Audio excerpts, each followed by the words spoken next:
तो दोस्तों नमस्कार, जय हिंद। सैनिक मंत्रा परिवार की क्वेश्चन एंड आंसर सीरीज में आप सभी का फिर एक बार स्वागत है। सैनिक मंत्रा एकमात्र ऐसा प्लेटफॉर्म है जो आपके द्वारा पूछे गए कमेंट के आंसर वीडियो के माध्यम से देते हैं। अभी तक इस सीरीज में हमने 33 वीडियो दे चुके हैं और अब ये हमारा 34वां वीडियो है। तो लेते हैं सबसे पहला सवाल। शंकर अप्पा जी पूछते हैं कि मुझे SBI बैंक से एक मैसेज मिला है दिनांक 23/8/2022 को, जिसमें लिखा है कि अब आपका अकाउंट स्पर्श में ट्रांसफर कर दिया गया है, लेकिन स्पर्श की तरफ से अभी तक कोई मैसेज नहीं मिला है, तो क्या करें। तो शंकर अप्पा जी, ये एक बहुत बड़ा प्रश्न है। स्पर्श को लेकर हमारे बहुत सारे एक्स सर्विसमैन भाइयों को प्रॉब्लम हो रही है।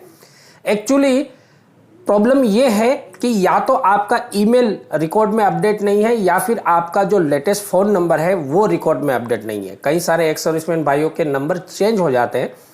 अगर आपका नंबर अपडेट नहीं है तो इसके अपडेट करने के दो तरीके हैं। एक तो आप रिकॉर्ड के थ्रू स्पर्श में अपना लेटेस्ट फ़ोन नंबर अपडेट करा सकते हैं, और दूसरा अब स्पर्श पेंशन पोर्टल में भी ये ऑप्शन दे दिया गया है कि आप अपना नंबर वहीं से डायरेक्ट वेबसाइट पर जाकर अपडेट कर सकते हैं। तो ये काम आपने कर लेना चाहिए, और आप अगर नंबर अपडेट कर लेते हैं तो आपको ज़रूर ये मैसेज प्राप्त हो जाएगा। और इसका ईमेल कैसे मिलता है आपको पासवर्ड और यूज़र नेम के लिए, वो भी मैं आपको स्क्रीनशॉट यहाँ पर दिखा रहा हूँ। इस तरह का कुछ ईमेल होगा। और लेटेस्ट जानकारी के मुताबिक अभी 2006 के बाद के जो भी एक सर्विसमैन है उनको स्पर्श ने ऑटोमेटिकली माइग्रेट भी कर दिया गया है। अगर कुछ लोग रह गए हैं तो उनके लिए कार्रवाई करना ज़रूरी है। लेकिन यहाँ पर मैं आपको ये क्लियर कर दूं कि स्पर्श ने एक नोटिफिकेशन जारी किया है जिसमें बोला है कि आपको पेंशन नहीं रोकी जाएगी, चिंता करने की कोई भी ज़रूरत नहीं है। दूसरा सवाल पूछा है पवन जी ने। ये पूछते हैं कि सर, वार विडो के पेंशन पर इंक्रीमेंट कितने समय बाद लगता है। तो पवन जी, मैं आपको यहाँ पर यह क्लियर कर देता हूँ कि पेंशन पर इंक्रीमेंट नहीं लगता है बल्कि DR लगता है, जिसको बोलते हैं डियरनेस रिलीफ, और धीरे धीरे वो पेंशन के अंदर ऐड होता रहता है। इसकी हमने लेटेस्ट वीडियो कुछ दिनों पहले दिया था जिसमें बताया था कि एज के मुताबिक किस तरह से पेंशन में आपकी बढ़ोतरी होगी। गवर्नमेंट ने उसका एक नया अपडेट अभी दिया हुआ है। और तीसरी चीज़ यहाँ पर गौर करने वाली है OROP को लेकर। OROP को लेकर कोर्ट ने सरकार की पिछली OROP को ही बरकरार रखा है, तो उसमें जिस तरह से बदलाव आएंगे, इम्प्लीमेंट होगा, उसी हिसाब से पेंशन में भी हमारे बदलाव आएगा। रावत कान्हा जी पूछते हैं कि सर, मेरा घर दिल्ली में है और मैं VRS आने की सोच रहा हूं। सर्विस 15 साल हो चुकी है, गवर्नमेंट जॉब की क्या संभावनाएं हैं।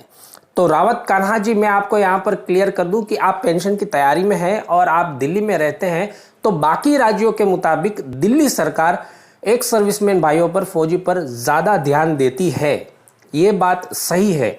लेकिन अगर आपने ये सोचा है कि मुझे रिटायरमेंट आने के बाद गवर्नमेंट जॉब में अप्लाई करना है, तो आपको यहाँ पर एक बात ये भी ध्यान में रखनी है कि एक सर्विसमैन की संख्या भी दिल्ली के आसपास के इलाकों में बहुत ज़्यादा है। तो गवर्नमेंट जॉब की कंपटीशन करने के लिए तैयारियां अभी से शुरू कर दीजिए ताकि बाद में आपको प्रॉब्लम ना हो। जगमीत बरार एक मैडम है जिन्होंने पूछा है कि मेरे हस्बैंड की सर्विस 5 साल हो चुकी है, तो क्या वो प्रीमेच्योर रिटायरमेंट के लिए अप्लाई कर सकते हैं। तो मैडम जी, मैं आपको बता दूं कि 5 साल की सर्विस के बाद आप प्रीमेच्योर रिटायरमेंट के लिए अप्लाई नहीं कर सकते हैं। पेंशनेबल सर्विस होने के लिए मिनिमम 15 साल की सर्विस कंप्लीट होनी चाहिए। इससे पहले अगर आप अप्लाई करते हैं तो उसको डिस्चार्ज एप्लीकेशन बोला जाएगा, जिसमें आपको पेंशन नहीं मिलेगी। आप नौकरी तो छोड़ सकते हैं लेकिन आपको पेंशन नहीं मिलेगी। और चौथा क्वेश्चन दोस्तों बहुत इंटरेस्टिंग है, जिसका जवाब आप सभी ने कमेंट्स करके देना है। हमने फौजी भाइयों की धर्मपत्नी के जो विशेष अधिकार होते हैं उनके बारे में एक डिटेल वीडियो बनाया था, ताकि फौजी भाइयों के परिवार को किसी भी टाइप का नुकसान ना झेलना पड़े, धक्के ना खाना पड़े। तो एक मैडम जी ने ये पूछा है, मैं उनका नाम नहीं ले रहा हूँ, इन्होंने पूछा है कि पति जिंदा रहते हुए पेंशन कैसे ले सकते हैं। इसका जवाब आप लोग कॉमेंट्स में दीजिए कि मैं इनको क्या जवाब दूँ। अगला क्वेश्चन सचिन कदम जी ने पूछा है, सर, मेरा फाइनेंस बैंक में होम लोन है, क्या शौर्य होम लोन में ट्रांसफ़र करा सकता हूं। हमने एक वीडियो दिया था SBI शौर्य होम लोन के बारे में, जो कि किसी भी फौजी भाई के लिए बहुत ही ज़्यादा बेनिफिशियल होम लोन होती है। उनके ऊपर इन्होंने ये सवाल पूछा है।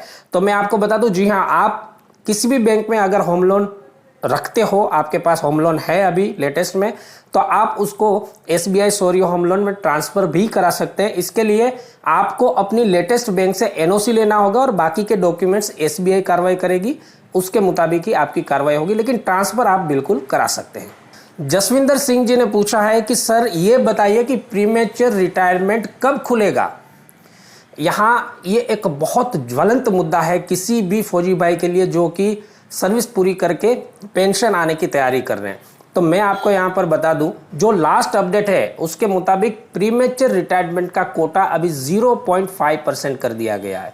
यानी कि अगर यूनिट में 200 की स्ट्रेंथ है तो उसमें से एक आदमी प्रीमेच्योर रिटायरमेंट जा सकता है, लेकिन प्रीमेच्योर रिटायरमेंट के लिए लाइन लगी हुई है। और दूसरा मुद्दा अग्निपथ योजना को लेकर है।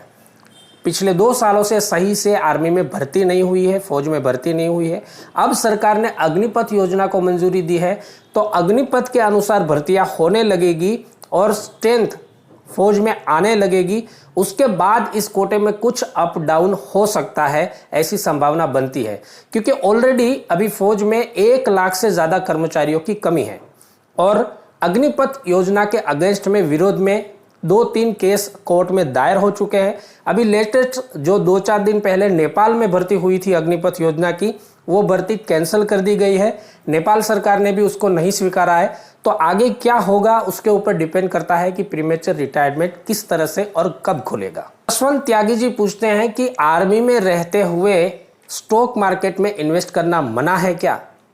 तो दोस्तों ये भी एक बहुत ही महत्वपूर्ण मुद्दा है। हमने stock market, mutual fund, investment के कई सारे तरीके आपने व्यूअर्स के साथ शेयर किए, फौजी भाइयों के साथ शेयर किए, और हम एकमात्र ऐसा प्लेटफॉर्म है जो फौजी भाइयों की डेवलपमेंट के बारे में बात करते हैं। तो यहाँ पर मैं आपको एक चीज़ क्लियर कर दूँ कि किसी भी सरकारी कर्मचारी के लिए ट्रेडिंग से रिलेटेड एक प्रावधान बना हुआ है कि वो ट्रेडिंग नहीं कर सकते, लेकिन लॉन्ग टाइम का इन्वेस्टमेंट ज़रूर कर सकते हैं, उसके लिए कोई रोक टोक नहीं है।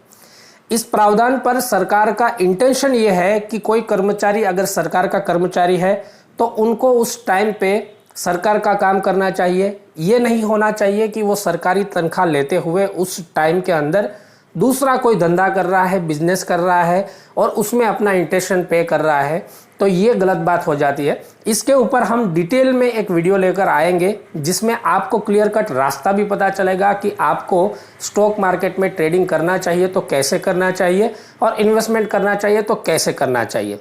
हज़ारों लोग करते हैं, लाखों लोग करते हैं, किसी को कोई ऑब्जेक्शन नहीं आता है, घबराने की कोई भी बात नहीं है। तो दोस्तों यहाँ पर क्वेश्चन एंड आंसर सीरीज का 34वां वीडियो समाप्त होता है। अगर आपकी कोई भी क्वायरी रह गई है तो आप धीरज रखिएगा, अगले वीडियो में उसको भी कवर कर लिया जाएगा। और कोई भी क्वेश्चन है तो कमेंट्स करके पूछ सकते हैं और अपने सभी भाइयों के साथ इस वीडियो को ज़्यादा से ज़्यादा शेयर कीजिएगा ताकि सभी तक उचित जानकारी पहुँच पाए। नमस्कार, जय हिंद।